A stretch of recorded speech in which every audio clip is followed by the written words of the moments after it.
shadow of the conquering German armies covered Western Europe. The self-styled master race was riding high.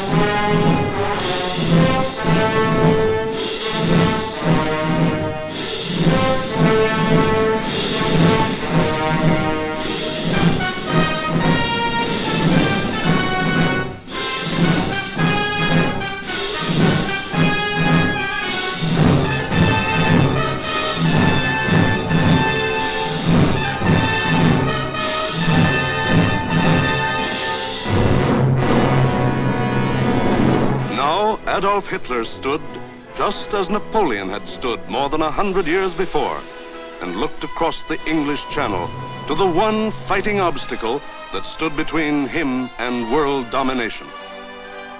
The chalk cliffs of Britain rose sheer and white out of the choppy waters. And beyond, a little island, smaller than the state of Wyoming. Crush that little island and its stubborn people, and the way was open for world conquest.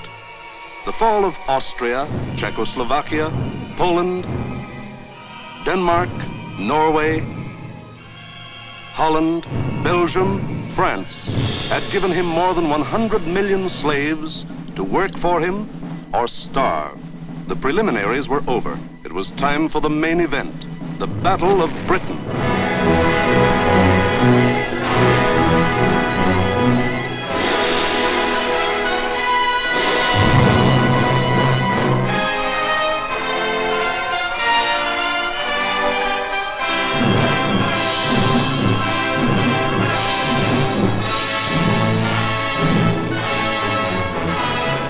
Hitler and his generals feverishly drafted their plans for the conquest of Britain. Every detail must be anticipated. A slip now might wreck the whole timetable of world conquest. 6 weeks of final preparation went into those plans.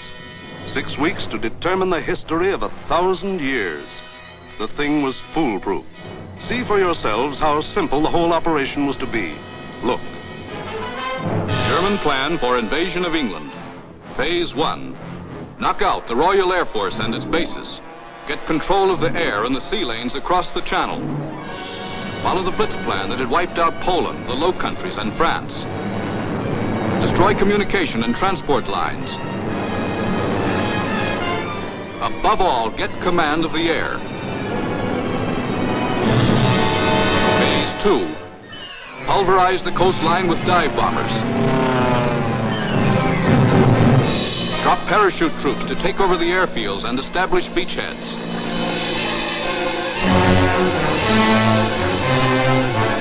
Phase 3. Actual invasion. Pour the German panzer divisions across in high-speed barges under an umbrella protecting fighter planes. Then send spearheads of armed might to divide, surround, destroy all opposition. That's all there was to it.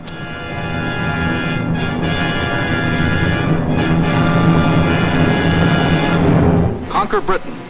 Force the surrender of the British fleet.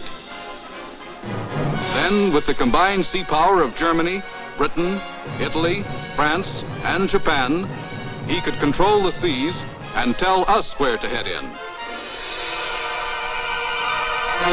The torch of freedom flickered low. On the Channel invasion coasts, more than 100 fully equipped German divisions were singing the Nazi theme song, "We are sailing against England," as they waited the word from Hitler.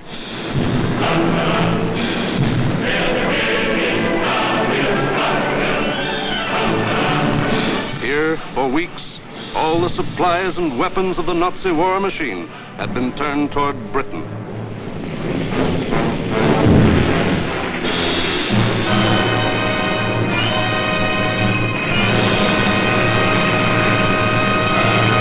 The joy jaws of the Nazi whale were set to swallow Jonah.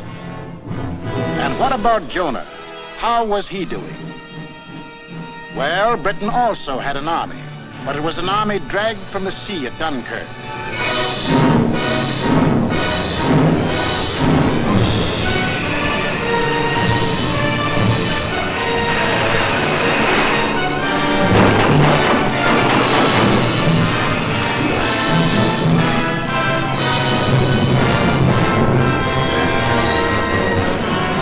Without weapons. These had been left behind on the roads of France. Tanks, guns, motorized equipment, all abandoned to save the one priceless item, men.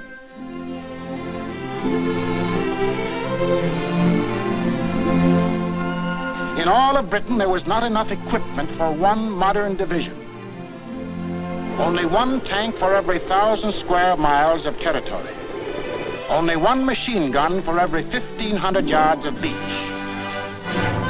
Britain had a navy too, but it was scattered all over the globe, guarding vital food and supply lines. And the British knew it would be suicide to use their fleet in the narrow waters of the English Channel with the German Air Force in control of the air. Britain also had an air force. An air force outnumbered 10 to 1 by the enemy, both in men and machines. And then there was Britain herself, the people of Britain, the people who were to be terrorized and forced to surrender. They knew that every man, woman, and child, in uniform or out, would be Hitler's target in the onslaught that might come at any moment. They knew they had a job to do, and not much time to do it in. The young, the not so young, and the old. The clerk, the butcher, the farmer, the member of parliament, they formed the civilian army, Britain's home guard. They started from scratch.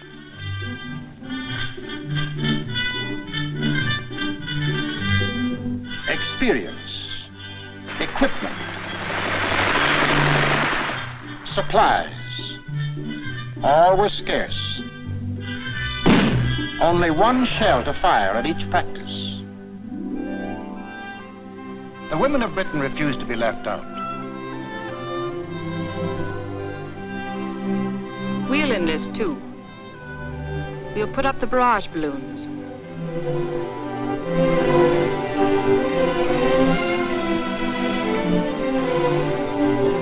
Man the ack-ack guns. We'll run the railroads and get the trains through on time. Ferry the planes. Carry the dispatches. Drive the ambulances and run the buses. And we'll see that our men are fed and don't go hungry.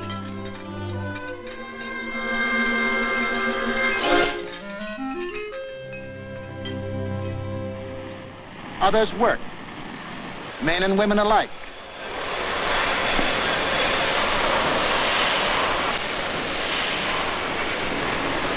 They worked full time, overtime, double time, 40 hours a week, 50, 60, 70.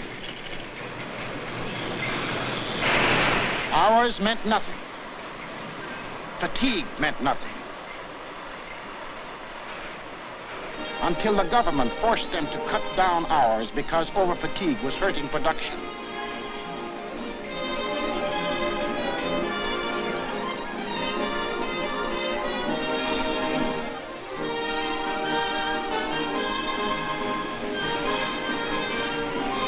And when they weren't working, the men patrolled the moors for parachutists, blocked the roads, rehearsed invasion defenses. For something had happened here the Germans could never understand. In a democracy, it is not the government that makes war. It is the people.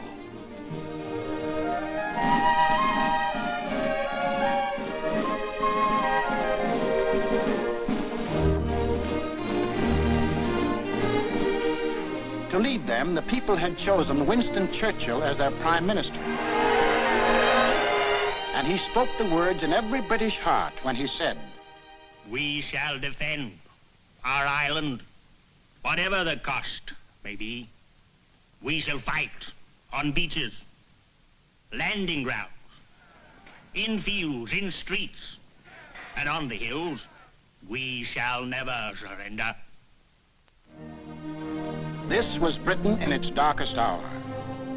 The people knew they were in for the worst the Nazi mind could invent, yet they didn't panic or run away. They patrolled and waited. They drilled and waited. They worked and waited. Waited for the terror they knew was coming. Then it came.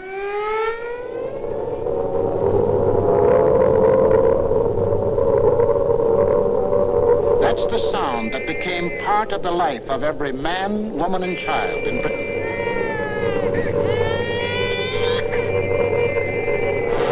August 8th, 1940, and the battle for Britain is on. 30 enemy aircraft over the channel, flying due west.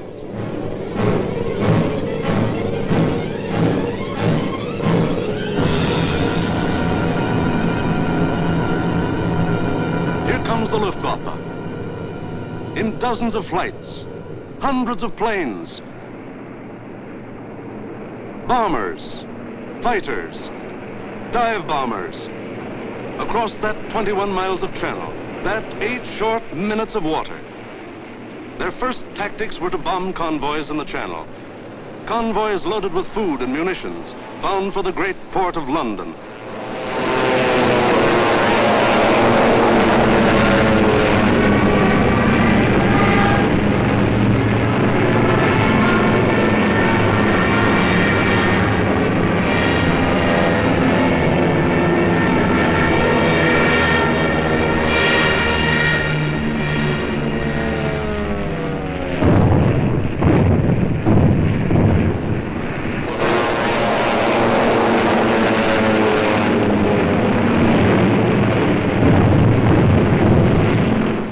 Fighters waited overhead for the defending planes of the Royal Air Force, the RAF, to appear. They didn't have long to wait.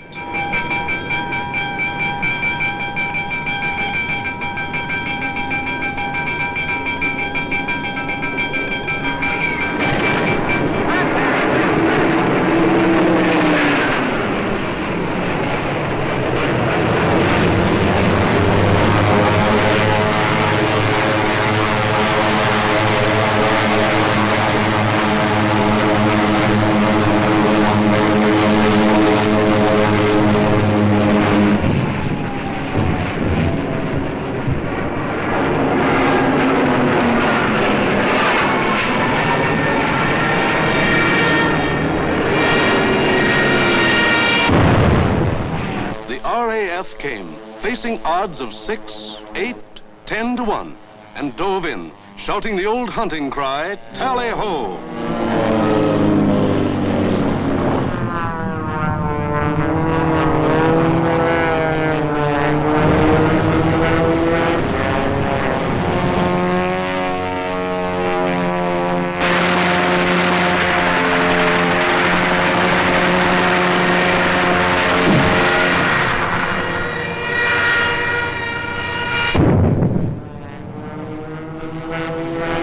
Phase 1 of the Nazi plan called for the RAF to be knocked out of the air.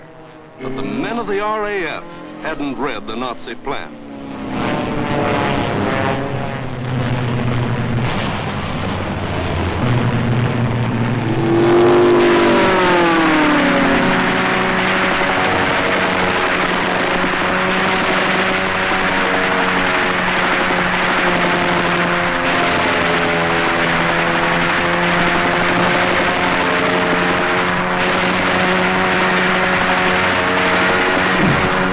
First 4 days, the RAF knocked 182 German planes out of the sky.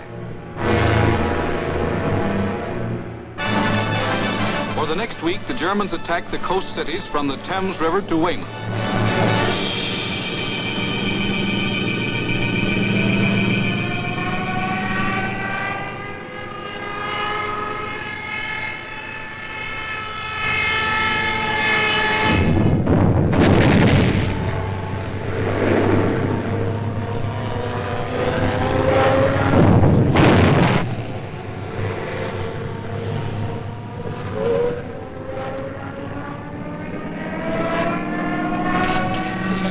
Take cover.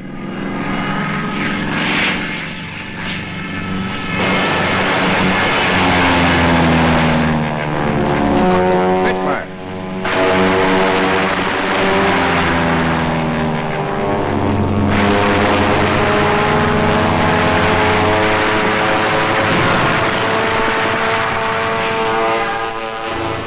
And Hitler paid off with 180 more planes. Then the Luftwaffe battered the great port towns of Southampton, Plymouth, trying for a knockout before the flow of supplies from overseas became more than a trickle. The ports took a terrible pounding, but they couldn't be knocked out. Cargoes went on being unloaded with the protection of the RAF overhead. Battling the Spitfires and Hurricanes in the air wasn't panning out. So Goering switched his main attacks to the fighter airfields, Dover, Deal, Hawking. Maybe he could destroy the planes on the ground. He bombed the airfields, and the fields were hit. But the planes were saved. For Britain, unlike Poland and the Low Countries, didn't make the mistake of bunching its planes on the runways. The planes of the RAF were scattered and hidden, only a few on any one field, and those in the far corners. The Spitfires still went up to meet the enemy.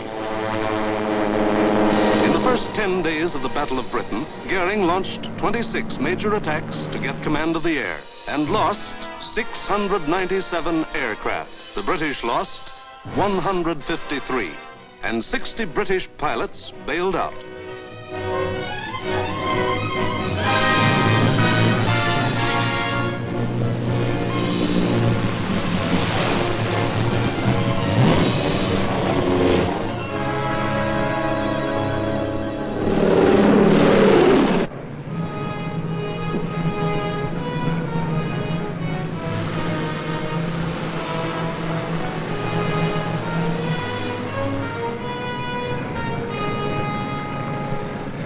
Valuable trained men were saved and ready to fight again, but the crews of Goering's planes were lost to him forever.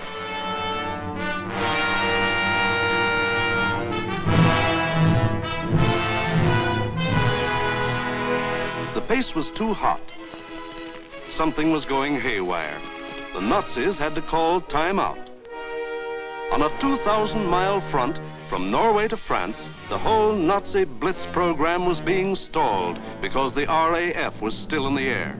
The shock troops were getting hoarse from singing, "We are sailing against England."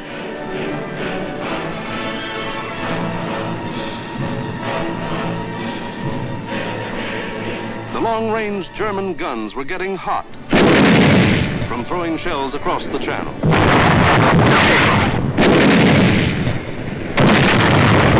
In public, Hitler assured the Germans, "Mr. Churchill tells his people that England will win, but I tell you that victory will belong to Germany." But in private, he sent for Goering, the boss of the Luftwaffe, and put him on the hot seat. Goering was told to do something and do it quick. So on August 30th, he ordered all-out attacks on inland aerodromes and industrial centers. Maybe he could knock out the RAF on the assembly line. And he adopted new tactics, too. More fighters and fewer bombers. Or maybe he just had fewer bombers to send. Anyway, those he did send were well protected. Fighters above at high altitudes. Fighters on both sides. Fighters in the front and in the rear. Fighters weaving in and out of the bomber formations. Britain, winner of the first round, was ready. With higher morale and sharper defense. Improved listening posts were set up all along the coast and warned of the enemy's approach before he left the continent.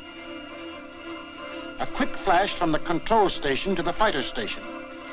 And pilots were on their way to meet the enemy while he was still over the channel.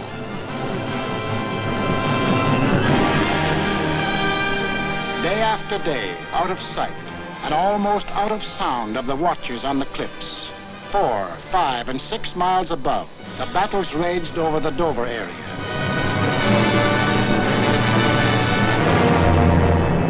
The maneuver area became known as Hell's Corner. By sheer weight of numbers, the enemy again and again broke through the coastal defenses.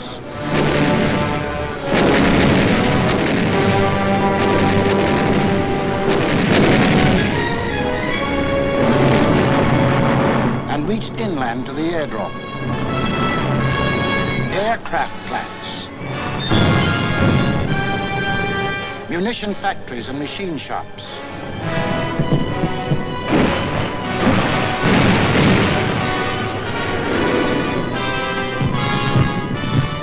Hello, gunfire in the southeast. Right.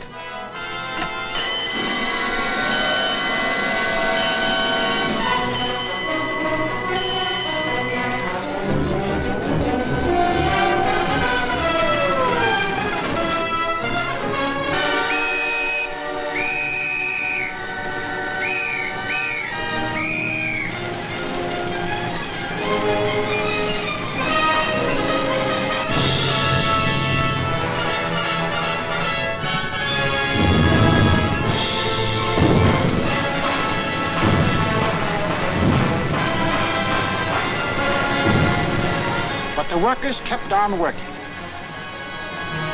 and the RAF kept on flying. These few men with wings, alone in the sky, behind their motors and machine guns, were shooting down more than the Luftwaffe.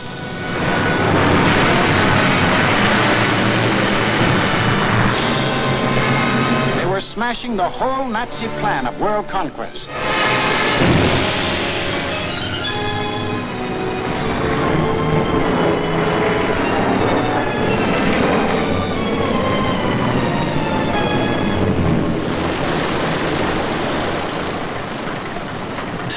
Johnny? 109 destroyed, Freddie, yes. Oh, good show. How'd you get on, sir? I had a wonderful party, thanks. Are you all right? You get any of the Bradders? Yes, I got a Messerschmitt 109 in Adonia. Between August 24th and September 5th, 35 major attacks were launched. They cost the Germans 562 planes, while the British lost only 219 planes and saved 132 pilots. Invasion plans were going completely haywire. The Nazis were blind with rage. The German mind has never understood why free people fight on against overwhelming odds. Hitler now knew he was superior in every weapon except the weapon of spirit. So he told Goering, break that spirit, crush the people, crush the spirit of democratic life itself. Invasion now would have to wait. The Nazis would avoid the RAF and smash the great city of London into the rubble heap they had made of Warsaw and Rotterdam. Could London take it? Even the people themselves didn't know the answer. The defenses they trusted in were London's hastily assembled anti-aircraft, the Ack-Ack guns, the balloon barrage which kept the raiders at high altitudes, the Royal Air Force, now down to its last reserves, and the plain, downright guts of the people.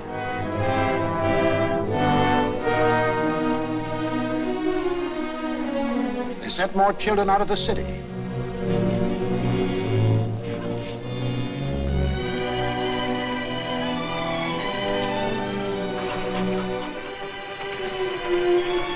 Tightened air raid precautions, stationed more airplane spotters, rehearsed firefighters, moved into bomb shelters.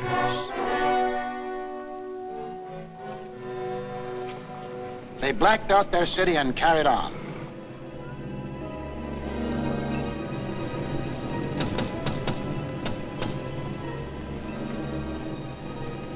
The first blow aimed to crush the British spirit came on September 7th.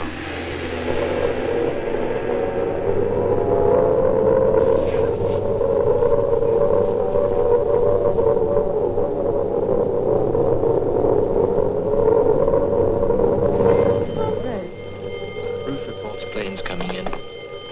Control room speaking.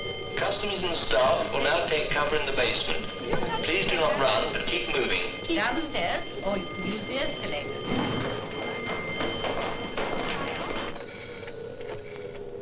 Third floor, clear. Second floor clear. First floor, clear. That day, when 375 German planes came roaring up the Thames River, the Battle of Britain became the Battle of London. The Germans broke through the charge of Hurricanes and Spitfires that went out to meet them.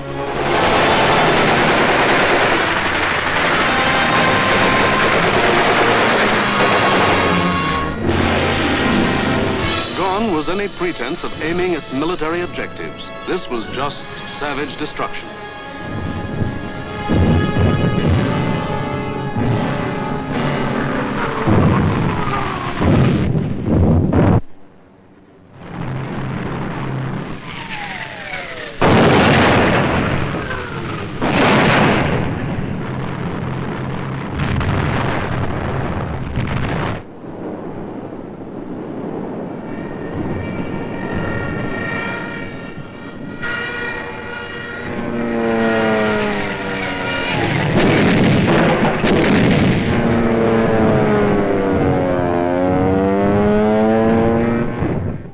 Bombs fell alike on the homes of the East End poor and the Mayfair rich, on shops,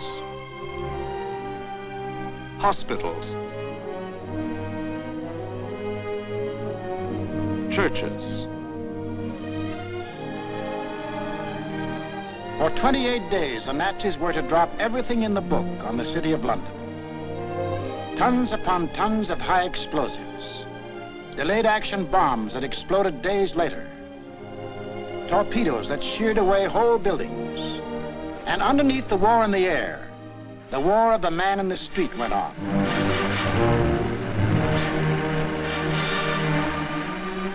He learned to exist with very little food. He forgot what it meant to have a night's sleep, spending most of his time underground in the damp and dark and cold. Hello, Mrs. Fox. You're here early tonight. Well, I'm on the safe side, aren't I? I think that'll be all right now. Yes, that's grand. Anyway, I'll be back in a few minutes if you want. Now, how are we going to get you up there? Get a young man to lift you up. Barney? Hello. Come get this young lady a lift up. Righto, I'm coming.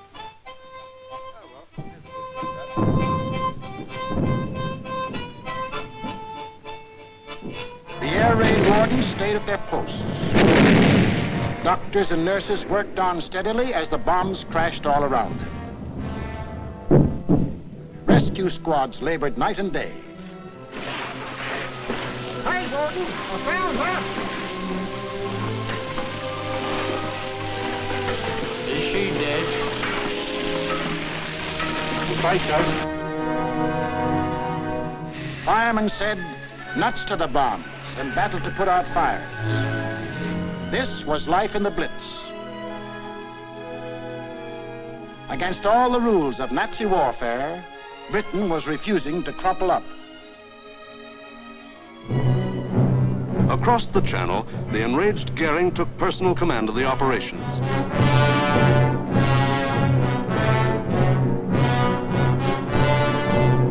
And on September 15th, he sent the Luftwaffe into one of its greatest attacks.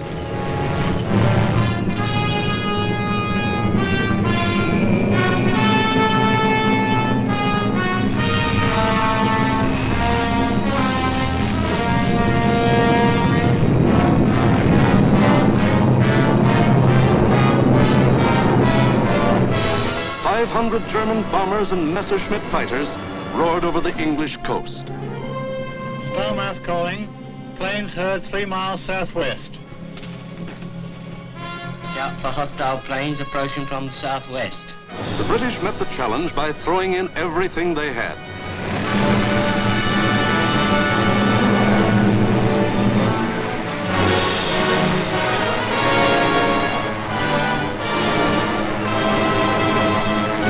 An historic three-dimensional battle took place inside an area 60 miles long, 38 broad, and from 5 to 6 miles high.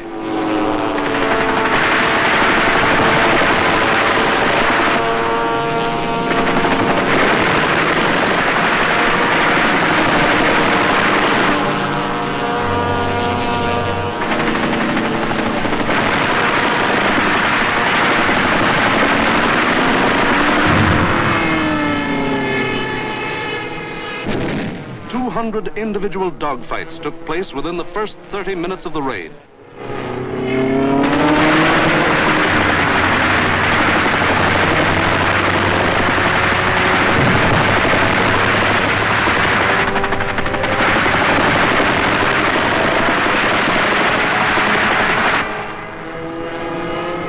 Right on our own doorstep.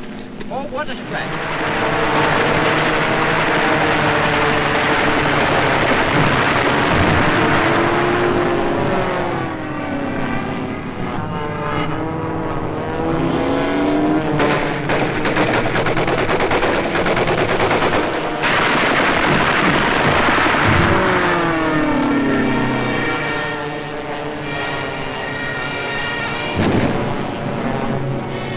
Centre calling London 1.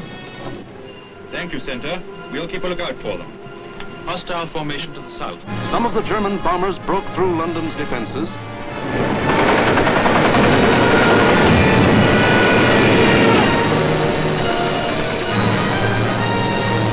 And reached the center of the city.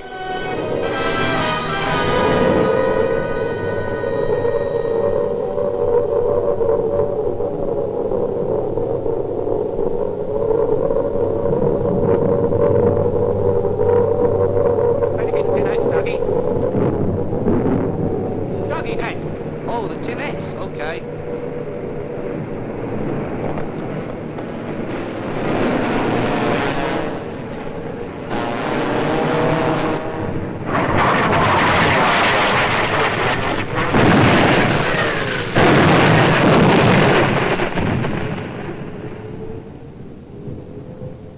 Dougie! Dougie, where are you?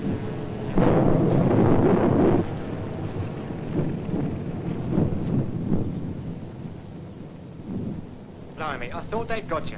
Who, me? Nah, I had me fingers crossed.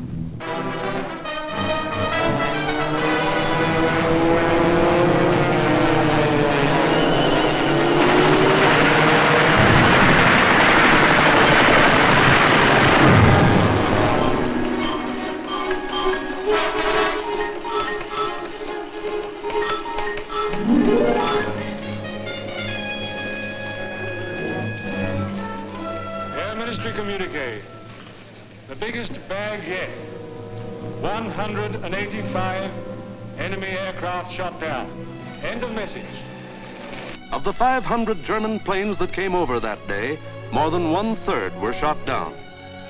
In the 28 days of terror from September 7th to October 5th, the Nazis dropped 50 million pounds of bombs on the city, killed 7,000 helpless civilians, and wounded 10,000 more.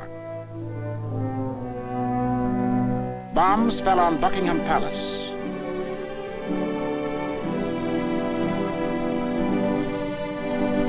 Westminster Abbey, the Houses of Parliament,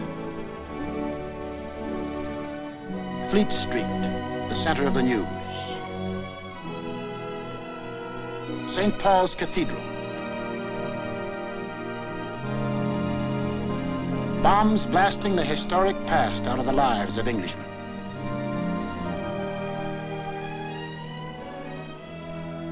But in these 28 days, the Nazis lost 900 planes and their crews. The more they sent over, the more were shot down. The British Spitfire had proved to be one of the deadliest weapons ever put in the hands of man. If this kept up, pretty soon no more Luftwaffe. The frantic Nazis had to pull a new one. They did. On October 6th, they changed to night attacks. Maybe that way they could avoid those deadly Spitfires and Hurricanes. Maybe that way they could crush the stubborn British spirit.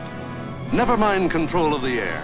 Never mind Phase 1, Phase 2, Phase 3. Now to concentrate on bombing the people themselves into submission and make them cry for mercy.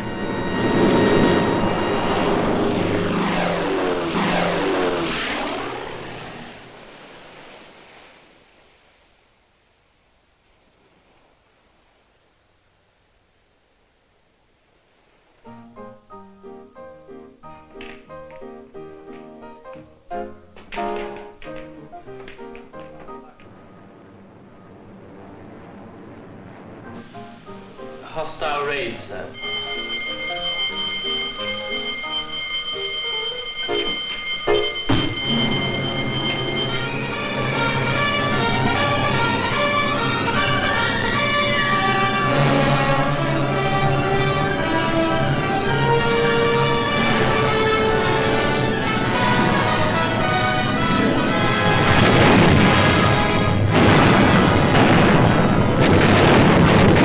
RAF wasn't much help at night.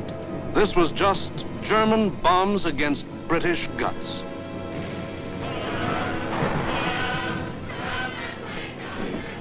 Harvey. Hello, Jack. Sound happy enough down there tonight, don't they? Yes, they're all right.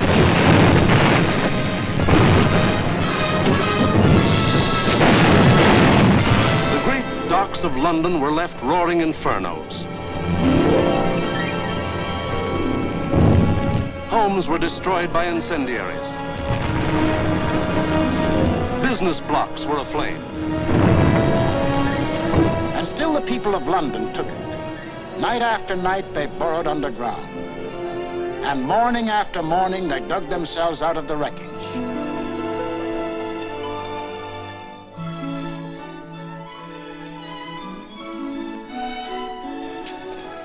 Good morning, Mrs. Fox. Good morning, Mr. Arne. See you tonight. Righty-o.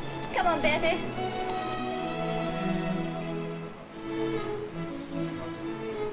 Would you like to sit down? Thanks. Morning, Miss Ryan. Sleep well? Fine, thanks. Wasn't it a quiet night? What about the one that came down about 2? I didn't hear it. Did you? No. Oh, we're getting used to them around here.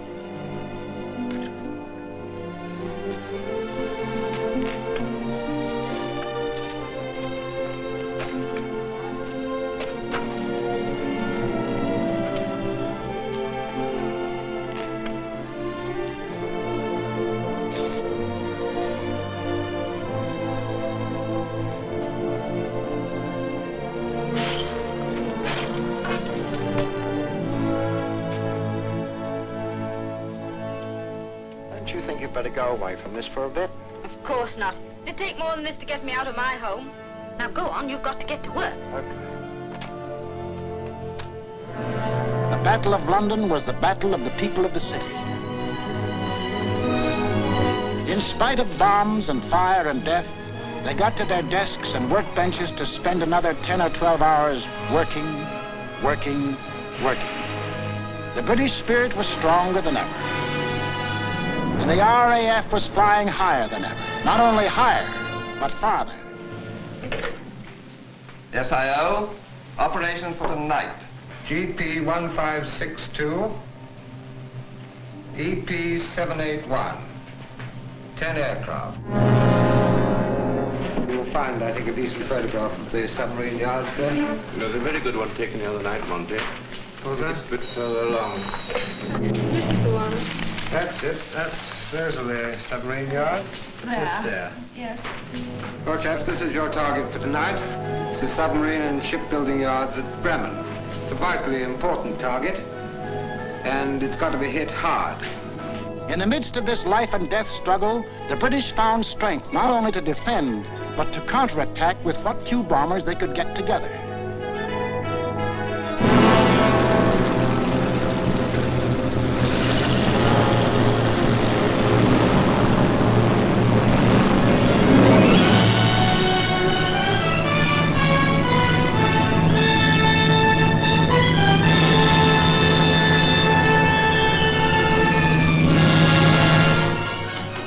Charlie airborne, sir.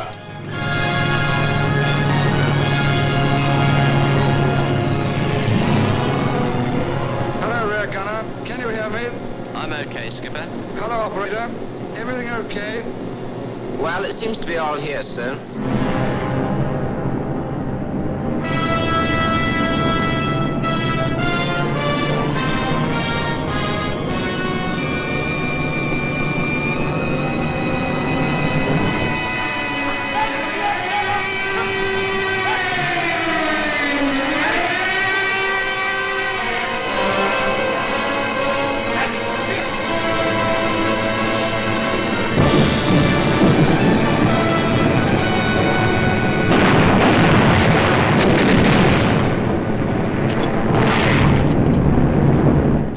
by. I'm going in a glide.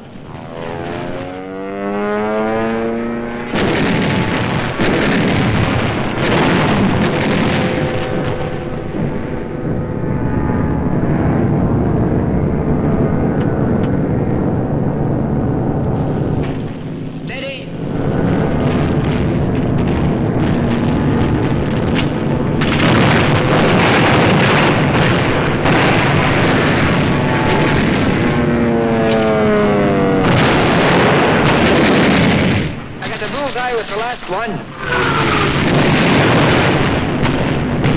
Here was the RAF giving it back. Hitler cried, "Night, gangsters! For this crime I will exact 1,000-fold revenge." All the available German night bombers were put into the air.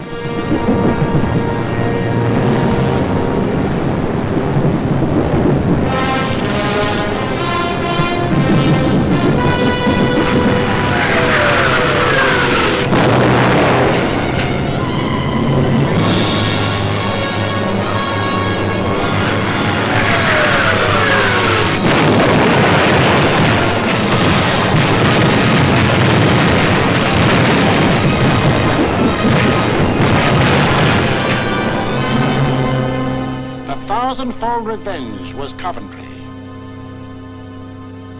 On the night of November 14th, £1 million of bombs were dropped on the city.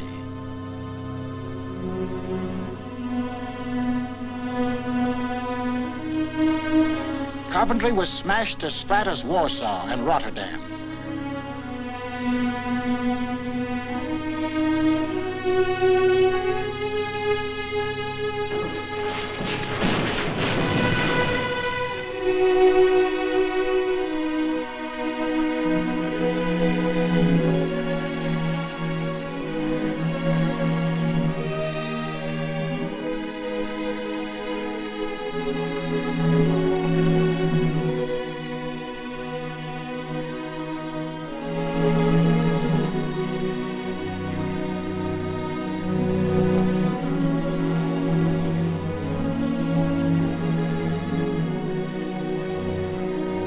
The people of Coventry dug their loved ones out of the blasted ruins, saw them to their last resting place in a common grave.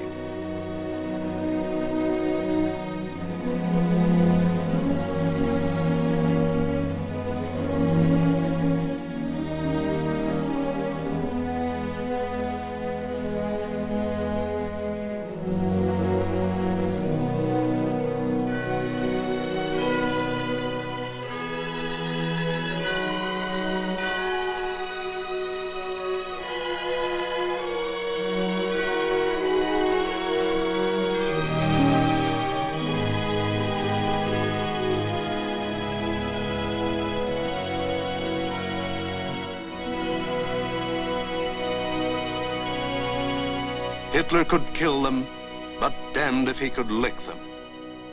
They went back to their lathes and machines, for they knew the machine bench was as deadly a weapon as the rifle. And in their hearts was a grim determination that this enemy must be destroyed. That the day was coming when they would strike back, and how they would strike back. Christmas, 1940.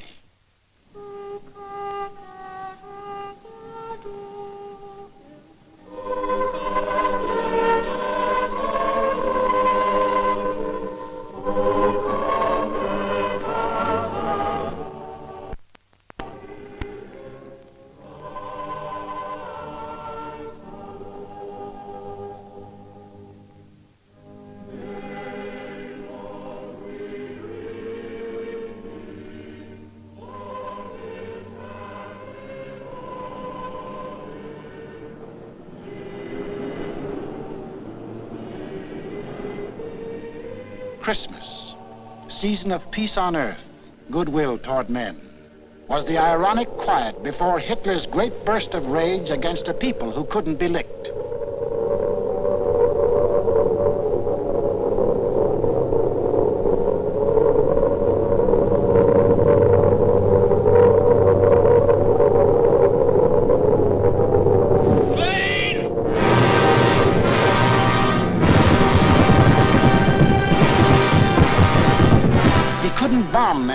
submission. So he would burn them to ashes.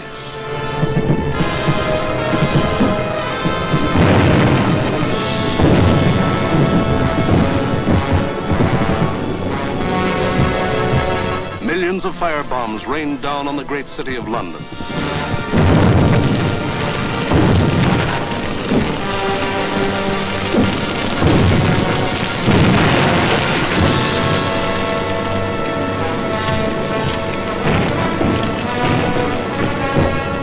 In a matter of minutes, more than 1,500 different sections of the city burst into roaring flames. Flames that swiftly merged into the greatest fire in recorded history.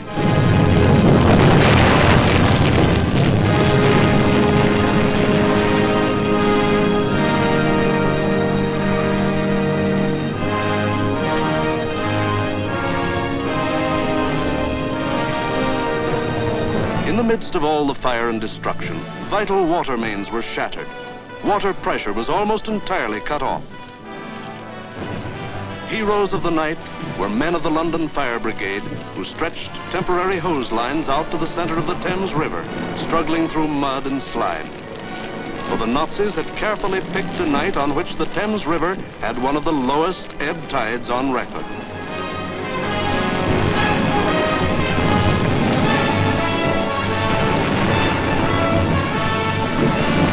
And while London burned above them, the people of the city held on.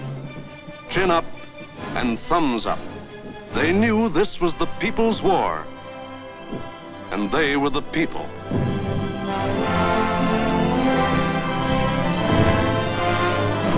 And a people that couldn't be panicked, couldn't be beaten.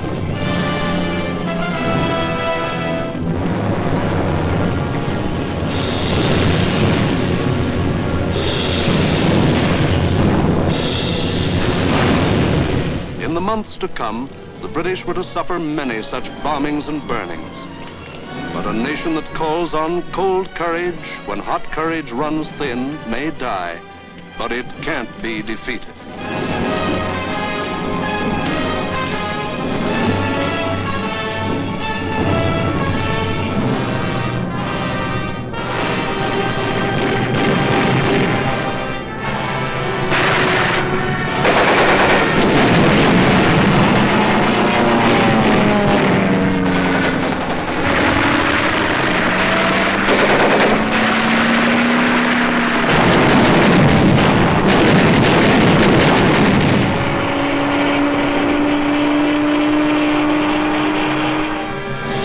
The Battle of Britain was won, but not by Hitler. Hitler had lost the battle. He had lost 2,375 German planes and their crews. For the first time, it was the Germans who ate the bitter dirt of defeat. Gone was the legend of their invincibility. For a solid year, the Nazis struck Britain with all their might. They leveled thousands upon thousands of homes and damaged millions of others. They killed more than 40,000 men, women, and children, and seriously wounded 50,000 more.